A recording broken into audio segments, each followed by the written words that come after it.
Hey guys, Mike Thurston here. I hope you've all recovered from yesterday's arm session. Today is the final day, day 5, and we're going to do core and hit. I believe if you're going to specialize in a certain muscle group, you should give it everything you've got. And in my opinion, if you're doing about 10 minutes of, wishy-washy exercises, you're not going to train your core the way you should do. So I like to train it separate from everything else. I'll probably spend about 30 minutes to 40 minutes training my core, and then I'll finish it off doing some HIT. So HIT stands for high intensity interval training. First exercise, we did a hanging knee raise. So one of the things a lot of people get wrong when they do hanging leg raises is that they only perform the bottom part of the rep.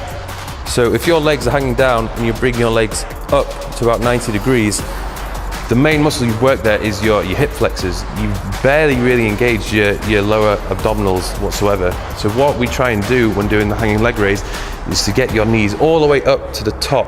That's what's really going to engage your lower abs. As I'm at the top, I'm going to squeeze my core as hard as I can. And to help improve with that contraction, you want to exhale as you do it.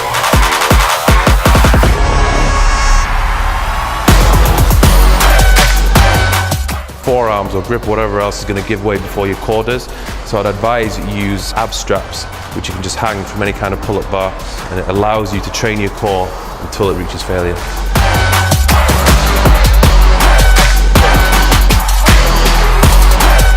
The second exercise is it's like a knee crunch. I'm doing this on a stool. It can be done on a bench, any kind of elevated platform. I'm imagining that I'm some sort of like a deck chair or fold-out chair. So I'm going to, as I lower my knees, I'm also going to lean back so that my body is pretty much in a straight line.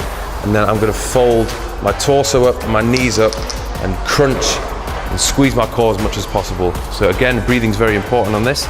As you're in that parallel position, you want to inhale, and as you begin to rise and crunch your core, you want to blow out. So at the top of the movement, you've pretty much got no air left in your lungs, and you're squeezing that contraction as much as possible.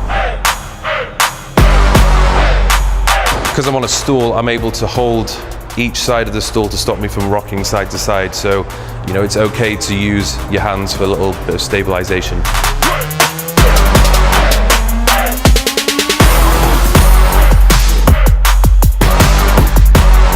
Next exercise was a superset. We did the ab roller, superset with lying windscreen wipers. So with the ab roller, I'm sure many of you have seen this before. It's a test of not only your core, but your upper body strength as well. So I'm going to do about 10 reps on that one, and then I'm going to get 10 seconds rest, and then I'm going to go lying windscreen wipers side to side, holding onto something to keep me stable.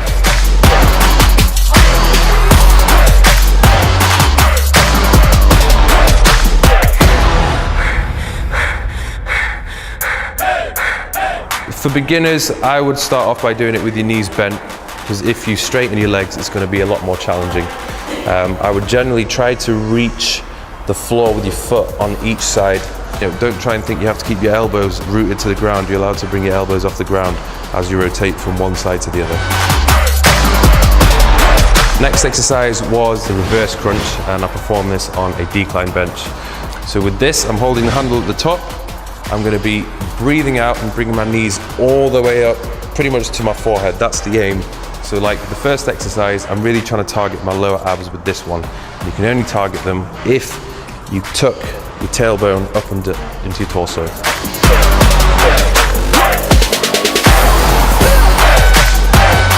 So the next one is another variation of a decline crunch, but we're going to mix it up a little bit. We're going to flatten the bench, and we're going to put a weighted ball in between my knees.